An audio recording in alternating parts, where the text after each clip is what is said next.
샬롬. 오늘은 열왕기상 20장 1절로 43절의 말씀을 강의 곁으로 나누도록 하겠습니다. 말씀을 나누는 가운데 성령 하나님의 감동과 은혜가 충만하시기를 주님의 이름으로 축원드립니다. 베나닷 왕은 아람의 소왕국을 하나로 통합하면서 근동지역에서 세력을 확장해 갔습니다. 20장에서 베나닷은 자신이 관할하는 32개 소왕국 왕들과 함께 북이스라엘 수도 사마리아를 침공하기 위해 군대를 이끌고 왔습니다. 먼저 본문 1절 말씀입니다. 아람의 베나닷 왕이 그의 군대를 다 모으니 왕 30명이 그와 함께 있고 또 말과 병거들이 있더라. 이에 올라가서 사마리아를 에워싸고 그곳을 치며라고 기록되어 있습니다. 사마리아 성을 포위한 베나닷이 보낸 이 신하로부터 아합 왕이 소유한 사람과 재산뿐만 아니라 신하들이 소유까지도 다 취하겠다는 말을 전해 들은 아합은 나라의 장로를 불러 베나닷의 요구에 대해 어떻게 할 것인가를 의논하였고, 장로들과 백성들이 완강히 반대하자 베나닷에게 거부의 뜻을 전합니다. 이로 인해 둘 사이의 긴장은 점점 고조됩니다. 본문 10절로 11절의 본문 말씀입니다. 그때에 베나닷이 다시 그에게 사람을 보내어 이르되, 사마리아의 부스러진 것이 나를 따르는 백성의 물이 이 손에 채우기에 족할 것 같으면 신들이 내게 벌 위에 벌을 내림이 마땅하니라. 이스라엘 왕이 대답하여 이르되, 갑옷 입는 자가 갑옷 벗는 자 같이 자랑하지 못할 것이라 하라 하니라. 베나닷이 사마리아 성을 불태워 그 죄를 아람 군사가 모두 가져간다 해도 오히려 죄가 부족할 만큼 강한 군사력을 과시하며 승리에 대한 자신감을 보이자 아합도 이에 질세라. 길고 짧은 것은 대보아야 하는 것이니 미리부터 승리한 것처럼 착각하지 말라는 뼈 있는 말을 전합니다. 이제 전쟁의 때가 되었다라고 판단한 베나닷은 군대의 전열을 정비한 뒤 사마리아 성에 대한 공격을 명령합니다. 두 나라 사이의 전쟁이 시작될 때 하나님께서는 한 선지자를 아합에게 보내 이스라엘의 승리를 통해 이스라엘의 주인이 바로 하나님이심을 보이시겠다고 말씀하셨고, 이 말씀은 이스라엘 각 지방 고관이 청년 232명과 백성 7,000명이 수적으로 훨씬 우세한 아람 군대와의 싸움에서 승리함으로 성취가 됩니다. 전쟁에서 피한 아람 왕 베나닷은 급히 군사를 이끌고 후퇴하였고, 자신의 나라로 돌아가 왜 전쟁에서 패했는지 그 원인을 분석하기 시작합니다. 본문 23절로 25절의 말씀입니다. 아람 왕의 신하들이 왕께 이르되 아뢰되, 그들이 신은 산의 신이므로 그들이 우리보다 강하였거니와 우리가 만일 평지에서 그들과 싸우면 반드시 그들보다 강할지라.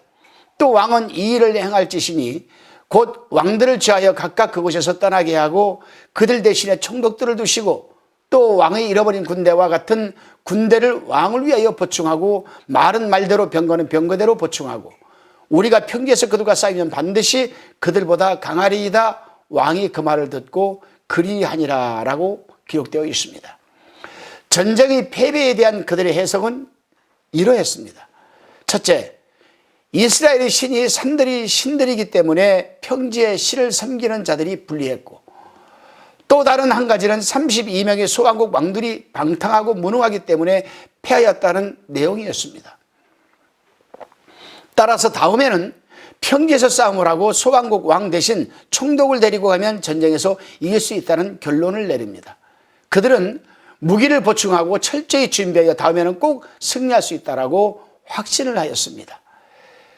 아람 사람들은 전능하시고 위대하신 하나님을 온전히 알지 못한 채 하나님을 산의 신 정도로 인식하는 편협한 시각으로 상황을 해석하면서 인간이 철저한 노력이면 반드시 승리할 수 있다는 허황된 확신으로 가득 차 있었다라는 말씀입니다. 편협한 시각과 허황된 확신을 가진 베나닷과 아람 군대는 해가 바뀌자 예상대로 다시 공격해 와서 아벡이라는 지역에 진을 치게 됩니다.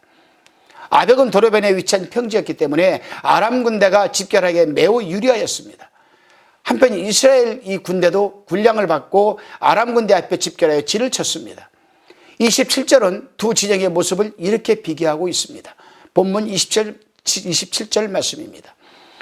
이스라엘 자손도 소집되어 군량을 받고 마주 나가서 그들 앞에 진영을 치니 이스라엘 자손은 두 무리 적은 염소떼와 같고 아람 사람은 그 땅에 가득하였더라.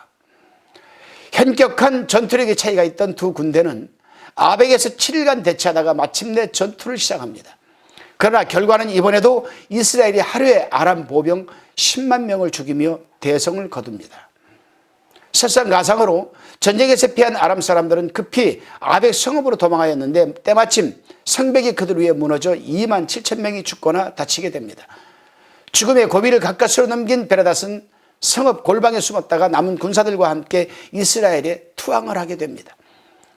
아합 왕 앞에 선 베라닷은 자신의 아버지가 아합의 아버지 오므리로부터 뺏어왔던 모든 성읍을 돌려주겠다는 약속과 다메섹에 아합을 위해 길을 만들어도 좋다는 약속을 하였고 아합은 그를 다메섹으로 돌려보냅니다. 그런데 아합이 이러한 행동은 하나님께 죄짓는 행동이었습니다. 이스라엘은 하나님의 도움으로 아람과의 전투에서 큰 승리를 거뒀음에도 아합은 하나님께 불순종하는 죄를 범합니다. 하나님께서는 한 선지자를 세워 아합이 저지른 죄에 대해 말씀하도록 지시를 하십니다. 선지자는 아합에게 잘못을 전하기 위해 친구에게 자신이 상처가 나도록 때려달라고 요구한 뒤 수건으로 자신의 눈을 가리고 길가에서 아합을 기다리고 있다가 그를 만나자 이야기를 합니다. 그 내용이 39절로 40절에 기록이 되어 있습니다. 그 내용을 읽어보면 왕이 지나갈 때에 그가 소리질러 왕을 불러 이르되 종이 전장 가운데서 나갔더니 한 사람이 돌이켜 어떤 사람을 끌고 내게로 와서 말하기를 이 사람을 지키라. 만일 그를 잃어버리면 내 생명으로 그 생명을 대신하거나 그렇지 아니하면 내가 온 한 달란트를 내어야 하리라 하였거늘 종이 이리저리 이를 볼 동안에 그가 없어졌나이다. 이스라엘 왕이 그에게 이르되 내가 스스로 결정하였으니 그대로 당하여야 하리라. 아합이 말이 끝나자 선지자는 눈 가린 수건을 벗었고 아합 왕은 그가 선지자 중 한 사람인 것을 알아차리게 됩니다.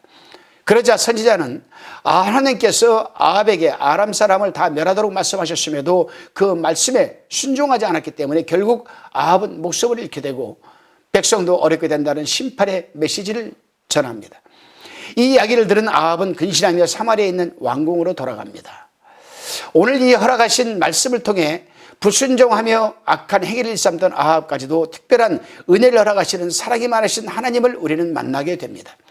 그러나 아합은 전쟁의 승리가 하나님의 도우심으로 인해 가능하였음에도 불구하고 자신의 유익을 위한 결정을 내리며 하나님 말씀에 불순종하는 모습도 우리가 보게 됩니다. 비록 아합은 아버지 오므리 때 빼앗겼던 땅을 다시 찾고 다메섹에 자신을 위한 도로를 만들며 이스라엘의 풍요와 부를 누릴 수 있게 하였지만 그의 불순종으로 인해 결국 심판의 자리에 서게 됩니다. 실제로 아합에 대한 심판은 약 3년 후 베라닷과 길앗 라못에서 전투하다가 목숨을 잃게 됨으로써 하나님의 말씀은 한치의 오차도 없이 정확히 이루어짐을 보여주십니다. 제가 누누이 강의 큐티를 하면서 우리 시청자 여러분들에게 말씀을 드리는 부분이 있죠. 하나님의 말씀은 예언의 능력과 성취의 능력이 함께 공존하는 동행하는 부분이다. 진리이죠. 하나님의 말씀이 예언되면 반드시 때가 되면 그 말씀이 성취된다는 사실을 우리는 깨달아야 합니다. 그렇습니다. 하나님께서 우리 인생에도 다양한 모습으로 개입하시고 역사하시죠. 하지만 우리 역시 하나님의 은혜와 도우심으로 이루어지는 많은 상황을 바르게 우리가 직시하지 못하고 또한 해석하지 못하고 자신의 욕심과 자기 자랑을 위한 도구로 삼으려 할 때가 너무도 많습니다. 그러나 하나님께서는 하나님께 돌려드려야 할 영광을 자신을 위한 공로로 삼으려는 불순종의 행위를 결코 간과하지 않는다라는 역사적 사실을 우리는 잊지 말아야 할 것입니다. 오늘 하루 편협하고 왜곡된 시각으로 상황을 바라보는 것이 아니라 하나님께서 주신 두 눈을 통해 말씀에 기초한 삶에 대한 바른 해석과 겸손함으로 살아가는 순종의 사람이 되시기를 소원합니다. 기도드리시겠습니다. 존귀하신 하나님 아버지, 하나님 앞에서 악을 행하며 아합에게 긍휼을 베푸시고 은혜를 베푸시는 하나님의 놀라운 사랑을 바라보게 해주시니 감사를 드립니다. 그러나 우리는 하나님은 사랑을 베풀어 주시는 하나님의 은혜를 쉽게 잊고 자기 욕심과 자랑만 위해 살아가는 연약한 가운데 서 있는 피조물임을 또한 고백합니다. 우리를 불쌍히 여겨주시고 편협한 시각으로 삶을 해석하고 바라보는 어리석음을 범하지 않게 도와주시니 한결같이 우리를 아끼시는 하나님의 은혜를 우리가 늘 기억하며 겸손히 주님께 순종하는 하루가 되게 하여 주옵소서. 그럼에도 불구하고 언제나 감사드리옵고 예수 그리스도의 이름으로 기도드리옵나이다. 아멘.